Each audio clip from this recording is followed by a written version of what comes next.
Olá, prazer, meu nome é Andreia, eu sou ginecologista e é uma alegria enorme estar gravando esse vídeo hoje, porque ele marca o início de uma parceria minha com a ECOA, esse projeto lindo que eu conheço há pouco tempo, mas que eu estou muito feliz em fazer parte dele.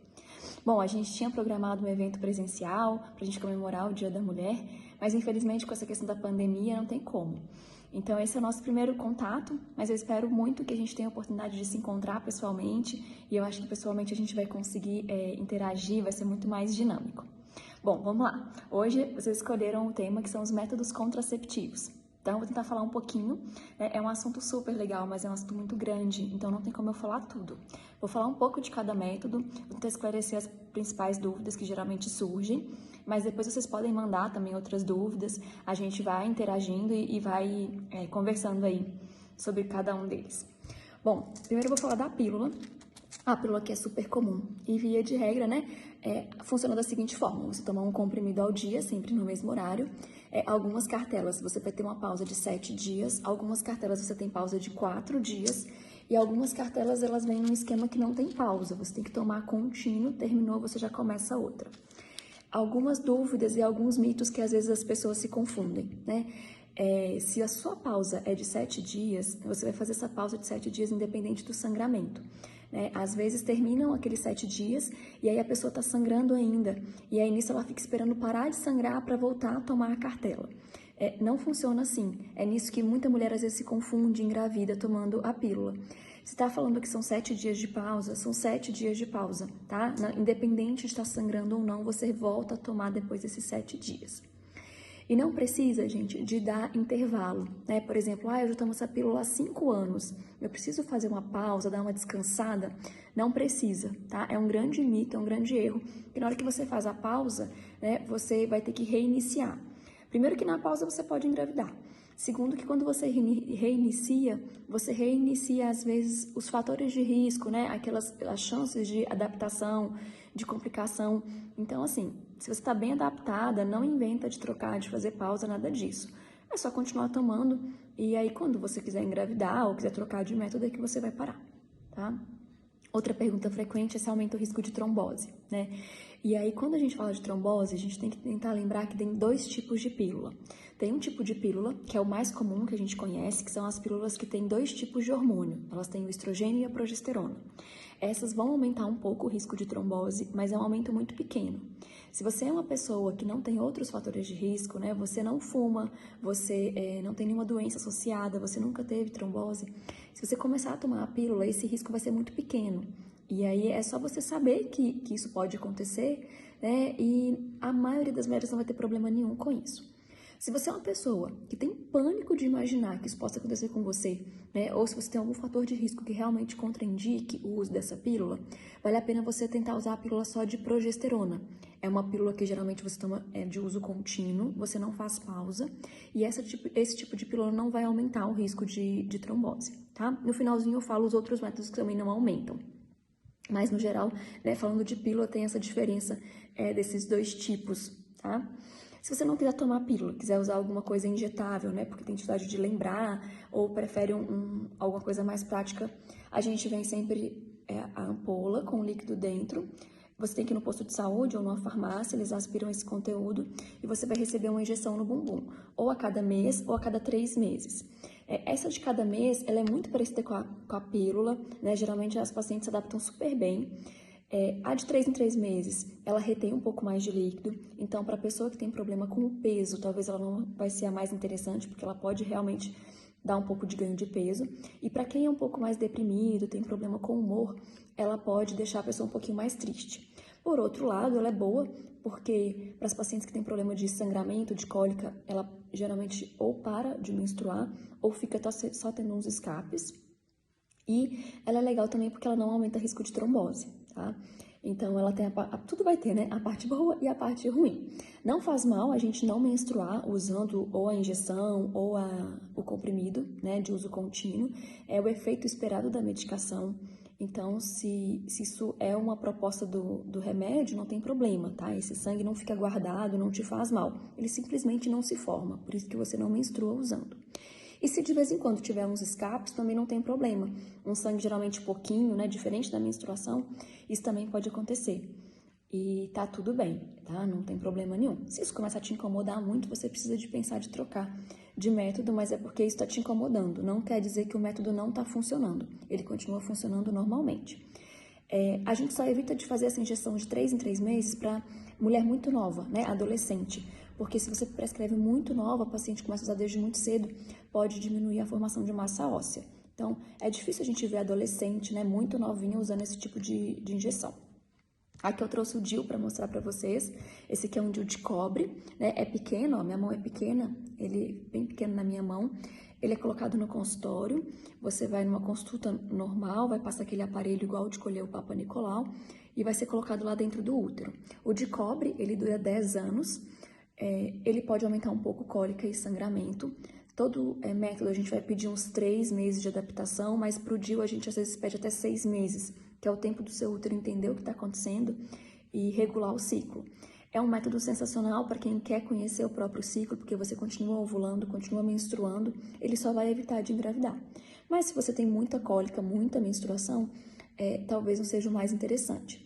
E aí existe o DIU Mirena, que é um DIU que dura 5 anos, e ele vai liberar ali no útero um hormônio, e com ele você geralmente não menstrua ou menstrua muito pouco, tá? Tanto o DIU de cobre quanto o Mirena não vão aumentar risco de trombose. Você continua ovulando, então são opções muito interessantes, duram muito tempo. Trouxe aqui a camisinha, essa aqui é a camisinha feminina, masculina. É muito legal a camisinha porque, além de você não engravidar, você previne contra doença sexualmente transmissível. Problema é que ela tem risco de falha, né? Então pode furar, às vezes a pessoa esquece de colocar logo antes ali da penetração, então ela tem uma chance de falhar quando você usa ela sozinha. Mas o que é interessante? Você pode usar ela com o DIU, ela com a pílula, ela com a injeção, e aí você associa, né, o benefício dela proteger contra doença sexualmente transmissível também. Trouxe aqui a camisinha feminina para vocês conhecerem. Quando você pega no posto ou você compra, vem aqui atrás as orientações para quem nunca usou, porque não é tão comum assim, mas é muito legal. A gente pode levar um dia, se a gente fosse encontrar, para vocês conhecerem. Tem uma esponja no fundo que você vai enfiar dentro da vagina, o pênis ele entra por aqui e essa parte da argola fica pro lado de fora, tá? É bem interessante também.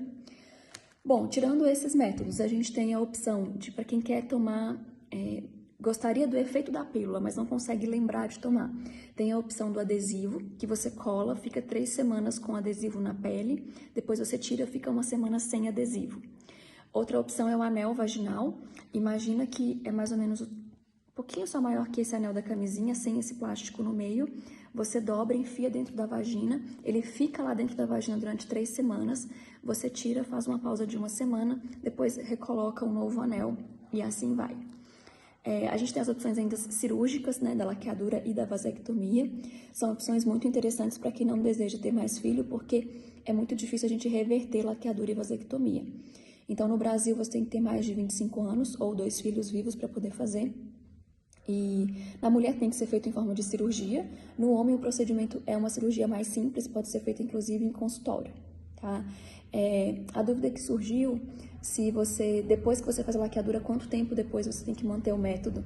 A orientação é que a gente mantenha abstinência sexual, então não ter relação sexual nos próximos 10 dias. Então, se você usa algum anticoncepcional, alguma coisa, eu sugiro que você termine aquela cartelinha, né? Mas mantenha, respeite esse tempo dos 10 dias. Porque assim, vai que você tem o azar de já ter ovulado depois que você tá fazendo a cirurgia. E aí, na hora que você volta para casa, o óvulo ainda tá ali no caminho, né? Você pode ter uma relação e engravidar. Então, assim, é muito azar, mas eu já vi acontecer. Então, respeitar esse tempo aí dos 10 dias pós-laqueadura é interessante, tá? Bom, ainda falando do coito interrompido, né, e da tabelinha, que são métodos comportamentais. São métodos interessantes, mas eles têm uma chance de falha maior. A tabelinha é aquele método que você descobre, né, quais são os seus dias férteis, então você precisa contar que dia que você menstruou, calcular o dia fértil e evitar de ter relação sexual naqueles dias ali ao redor do dia fértil. O problema é que nem toda mulher tem um ciclo regulado, né, um ciclo certinho. Se você não tem esse tipo de ciclo, não é um bom método, a chance de falha dele aumenta muito. Outra opção que a gente tem é o coito interrompido, que é quando o homem ele vai retirar o pênis da vagina logo antes de ejacular. É um método que diminui muito a chance de engravidar, mas ele não é um método tão eficaz, porque mesmo antes da ejaculação, naquele primeiro líquido que sai, a gente já pode ter espermatozoide. Então, né, é um método que funciona, mas ele tem uma taxa de falha um pouco maior do que, por exemplo, a pílula, a injeção, o DIU e tudo mais. Bom, acho que eu falei um pouquinho de cada um que eu tinha programado. O Implanon. O Implanon, não sei se não é tão comum, né? Mas é um canudinho bem pequenininho que coloca aqui debaixo da pele do braço, né? Com anestesia local. Ele fica durante uns 3 anos e aí ele libera aqui um hormônio que faz com que você não ovule, não engravide. Geralmente você não menstrua ou menstrua muito pouco, tipo uns escapes, usando ele. Bom, de tudo isso que eu falei, né? O que tem no SUS? Pílula combinada, né? O ciclo 21 microvilar é uma ótima pílula que a gente tem no SUS. Existe aquela pílula que dá para tomar quando está amamentando, que é uma combinação só de progesterona. A gente tem a injeção de tomar uma vez por mês e de tomar de 3 em 3 meses. A gente tem o DIU de cobre, camisinha feminina, masculina. E alguns postos de saúde tem o diafragma, que eu tô sem aqui para mostrar. Mas imagine que é como se fosse uma concha. E ao invés de encapar a vagina, encapar o pênis, vai encapar o colo do útero. Então você tem que enfiar bem lá no fundo para que o seu colo do útero fique encapado durante a relação. É um método que é difícil de adaptação, né? Você tem que ir numa consulta para o médico medir, saber qual que é o seu tamanho de diafragma, e poucas mulheres se adaptam bem a ele, tá? Mas existe e às vezes no SUS também tem. Os outros, né, por exemplo, convênio, a gente consegue colocar a grande maioria deles. O Implanon, que é esse que eu falei de colocar debaixo do braço, o convênio não cobre, tá? É só particular mesmo.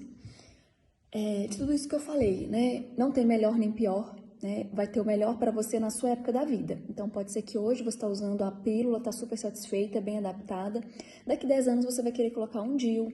E aí as coisas vão variando mesmo, né? A gente tem tanto método para geralmente atender a todas as necessidades da mulher em cada fase da vida. Sobre a pílula do dia seguinte, né, ela é um método que a gente não considera como método anticoncepcional, ela é para ser uma coisa de emergência. Que bom que ela existe, mas se você começar a usar demais o tempo todo, além dela fazer mal, porque é um impacto muito grande no seu corpo, né, é uma dose grande de hormônio, ela começa a não fazer efeito. Então, só ficar atento, né, deixar ela como um plano B mesmo. Bom, acho que eu falei um pouco de cada uma. Se tiverem dúvidas, podem mandar, vai ser um prazer responder. E eu espero que logo, logo a gente consiga se encontrar, porque pessoalmente a gente consegue interagir bem melhor. Beijo, se cuidem, feliz Dia das Mulheres!